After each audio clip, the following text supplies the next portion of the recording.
Hey everybody, it's Party Elite with another episode of Total Breakdown. In today's battle, we see the Vampire Counts led by Cheech duke it out with the Warriors of Chaos led by Headi. Vlad von Karstein leads the Vampire Counts with the Curse of Undeath, Aura of Dark Grandeur, the Hunger, Blood Drinker, Invocation of Nehek, Raise Dead, Wind of Death, Master of Beguilement, and the Karstein Ring.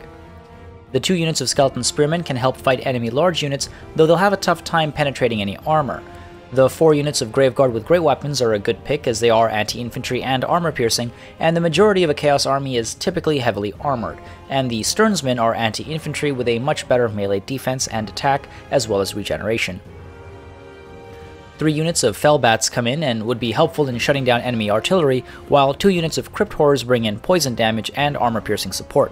The Claw of Nagash brings a great deal of anti-infantry and armor-piercing with it, and it's also able to heal friendly units around it while causing damage to nearby enemy units as well.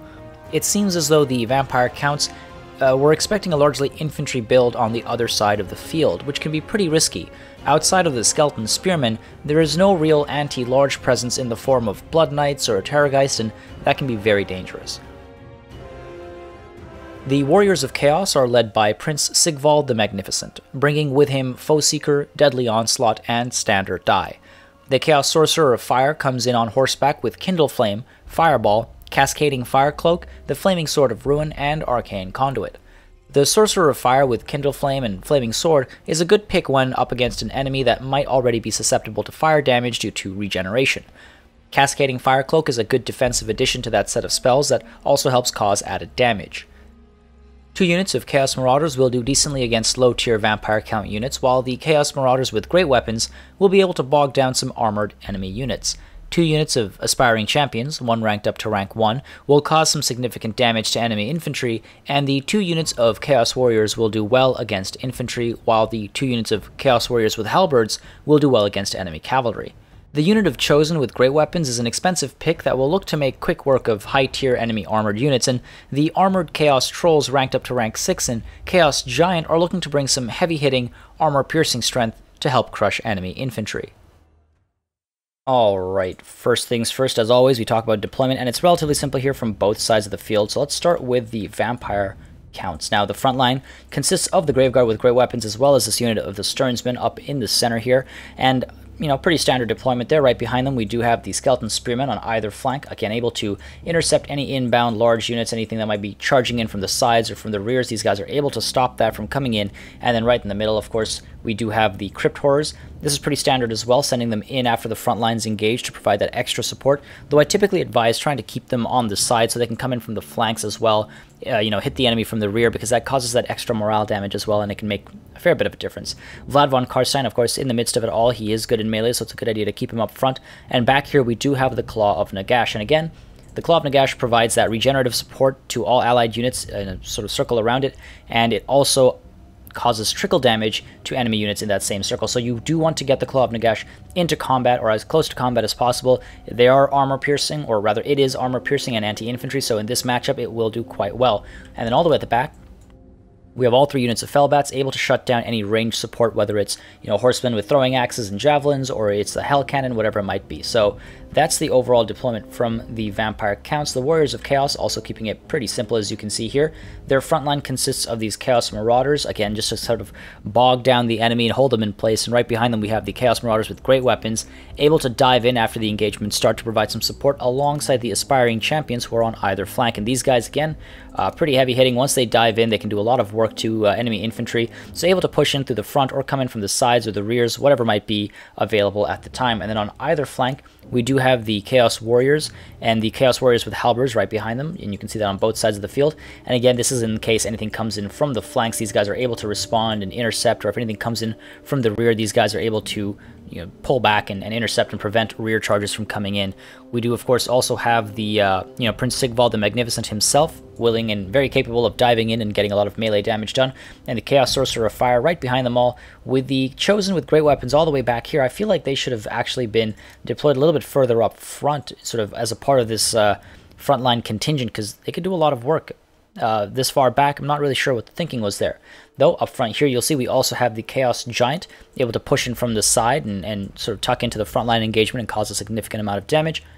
while over here, the Chaos Trolls with their armor are able to also come in from the side with some flanking maneuvers, with some, potentially rear charges, and get a lot of work done. And because they are armored, they have pretty decent defensive capabilities. And since they're ranked up to rank 6, despite having poor leadership as a base unit, with that rank up done, they are middling in their leadership. They will survive longer than they would have otherwise.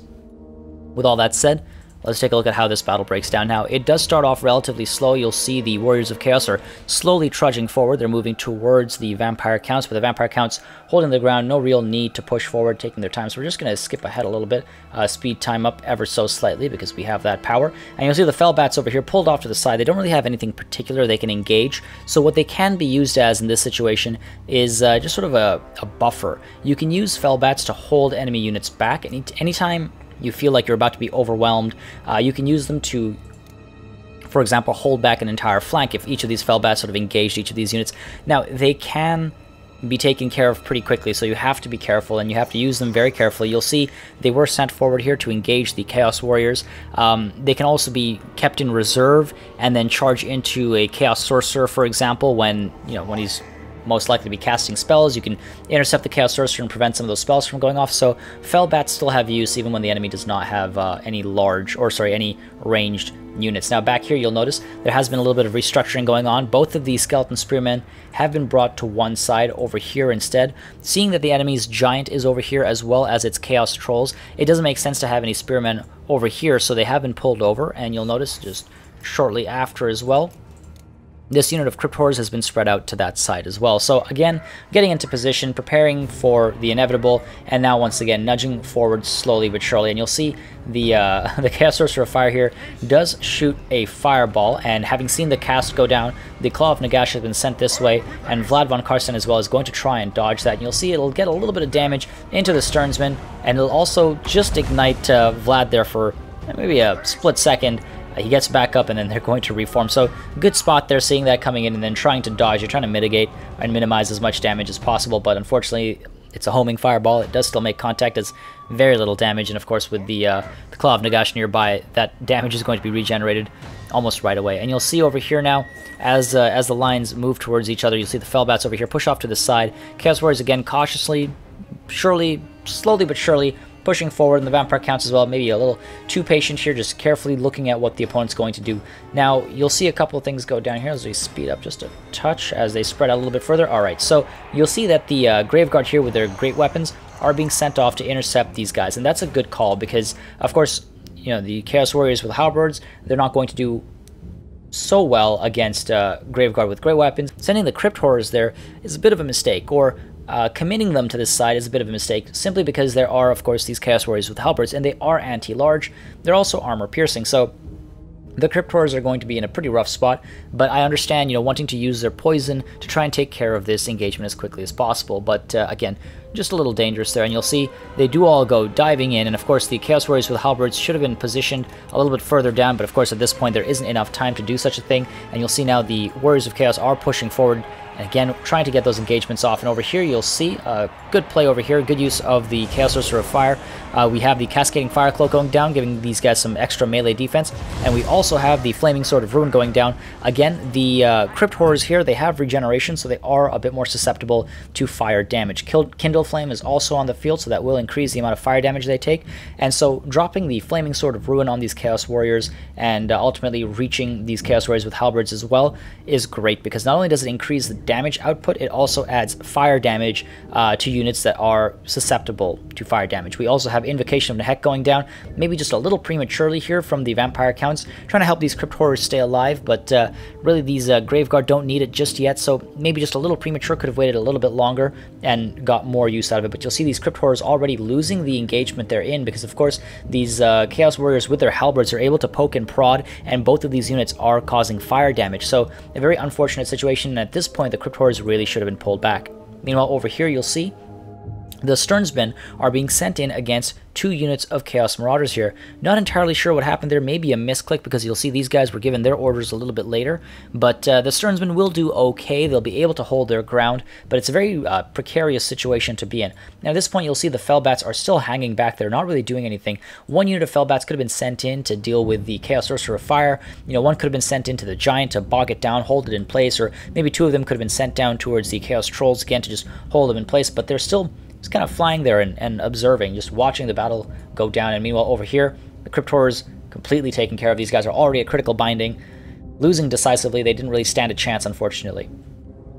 Over here, though, the Claw of Nagash is moving towards this engagement, and that's a good call, though really it would have been much better used over here right now. The majority of enemy infantry is going to be in this central area. These guys are all going to be clumping up, so using the Claw of Nagash and its abilities would be a lot more helpful in this central area right now, though slowly but surely tucking over towards this right flank engagement. Now back to full speed, you'll see again those Fellbats still kind of hovering over there, looking pretty over here. We do have sort of a pseudo side charge coming in from the Graveguard. These Chaos Marauders with great weapons diving in again, and I mentioned this time and time again, a little bit of micromanagement makes a huge difference, but you'll see it looks like these charges weren't really managed all that well. Apart from this here, you'll see this Chaos Giant does get surrounded by these Skeleton Spearmen. They are anti-large, so they will start poking and prodding away right away, and over here you'll see the Chaos Trolls are able to just circumvent this entire situation and come in from the side. So again, those Fellbats could have been pulled down to hold them in place, prevent them from having this sort of side axis. And meanwhile, over here, you'll see the Crypt Horrors here already starting to crumble. And meanwhile, as well, we've got the Cascading Fire Cloak going down, again increasing melee defense, trying to keep these guys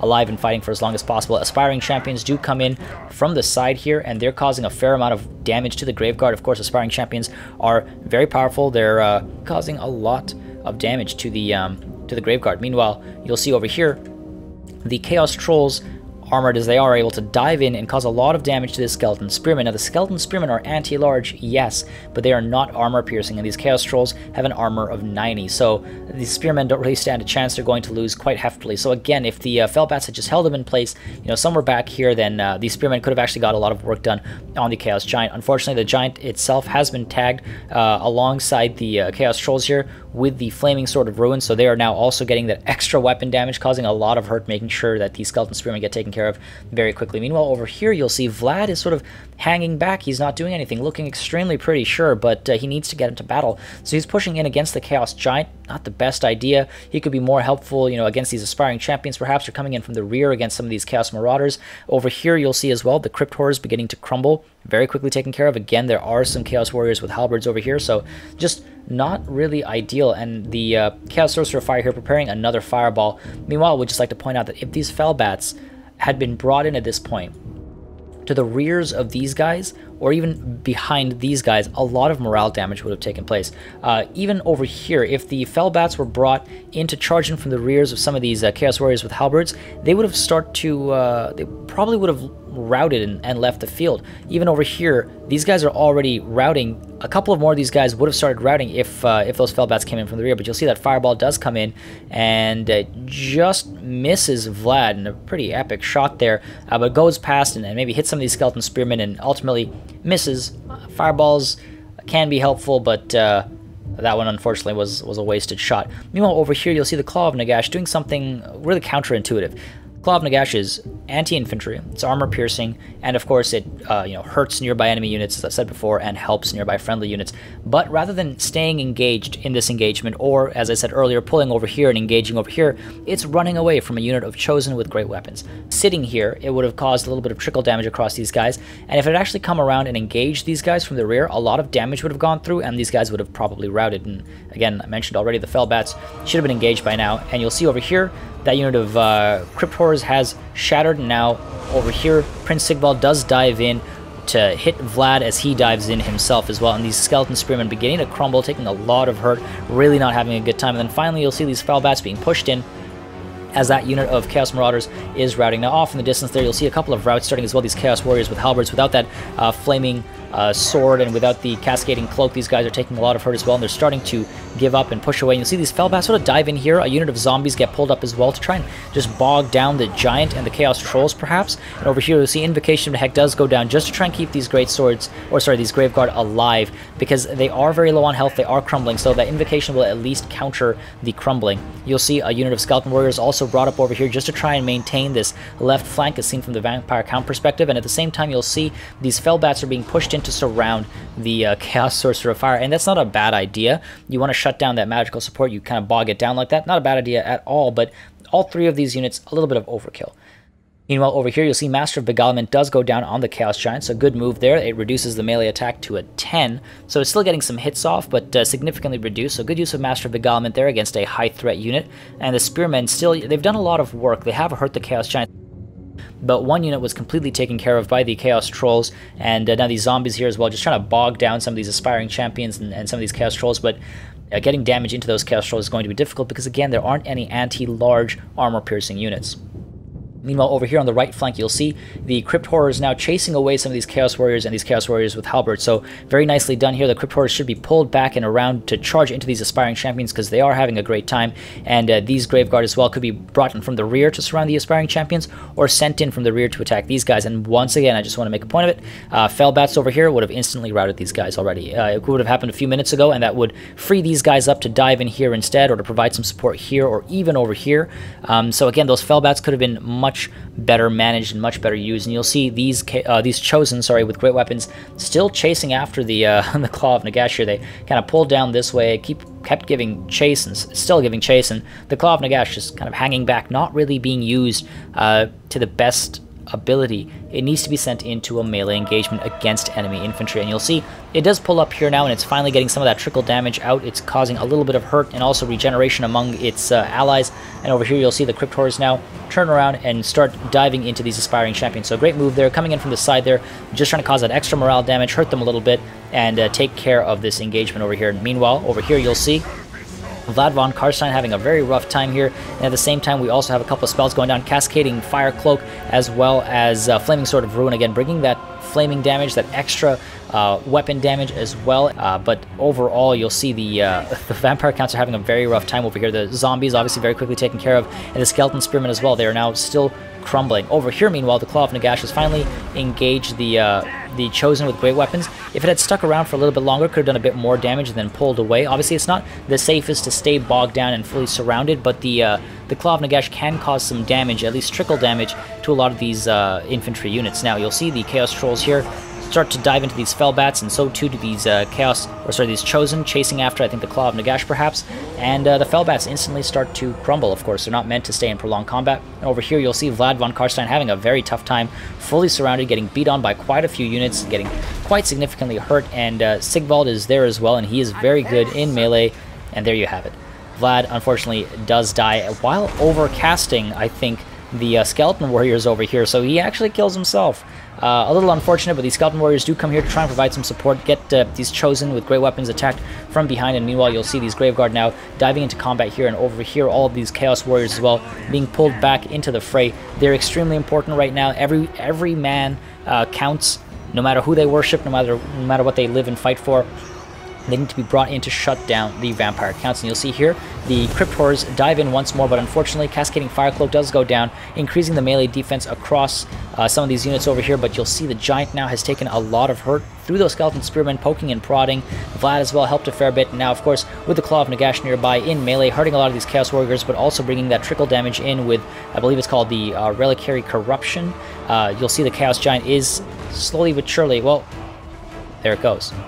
Now these guys as well, as they approach, they are starting to take some of that trickle damage as well, and you'll see it does a decent amount of morale damage too. They're already starting to give up before they're even in combat, and over here you'll see the Chaos Trolls finally taken care of. Once those Graveguard came in with their armor-piercing capabilities, able to take care of the monstrous infantry, of course. So those guys are pulling away, and now you'll see these guys all push in, trying to take care of Sigvald, I believe, who does drop stand or die. So increasing leadership all around, increasing melee defense, trying to keep the army intact and together, and these guys now just lazily sitting back. They need to be sent in. As I said, every soldier counts at this point, especially some of these, you know, warriors with halberds and whatnot. The aspiring champions, unfortunately, routing here. These Chaos Warriors need to be sent in as well. A full surround at this point would have destroyed the entirety of the Vampire Count army. The Claw of Nagash would have been around for a little bit longer, but you'll see most of these guys are crumbling. It's only the Claw of Nagash's abilities that are maybe keeping them alive, because of course with Vlad gone, there's no Invocation of Nehek or anything either. Meanwhile, you'll see Sigvald here routing as well. He's taken a lot of hurt, so he's trying to get away from them, but the Claw of Nagash is giving chase, trying to finish Sigvald off once and for all, and you'll see these guys are all crumbling, and now with the Claw of Nagash so far away, that extra support is not coming in either, so maybe a bit of a risky maneuver there, but that morale damage from killing Sigvald is absolutely massive, and you'll see it does go down, and it starts scaring all of these guys off, so massive rout going down. Everybody's giving up outside of this one unit of, there we go, those guys are on their way out as well, and a Pyrrhic victory for the Vampire Counts. Now, there was a fair bit of mismanagement from both sides of the field here, with the Claw of Nagash not seeing enough action early on, and the Warriors of Chaos not getting the cleanest of initial engagements. Later on, many Chaos units stood around idle for long stretches of time, missing some key opportunities to disintegrate the enemy. Also, the Fellbats weren't used ideally. If they'd seen some more action early on and they'd been used for some rear charges, they may have actually routed quite a few of the Chaos units early on and came to a quicker conclusion in this fight. I would like to say also that the Chaos Giant was pretty poorly placed, having to deal with the Skeleton Spearmen for the entirety of the battle. Had it been elsewhere, beating on some of the Graveguard, the battle could have been played out pretty differently, and I do just want to point out as a last note, the Warriors of Chaos did deploy 666 units. Just thought I'd mention. Now, as always, guys, thank you very much for joining me. Make sure you subscribe to this channel for more Total War content and keep sending in those battle replays. I think it is one of the best ways to learn, and it's always nice to see battles from the community. Thank you, as I said, for joining me, and I'll see you on the battlefield.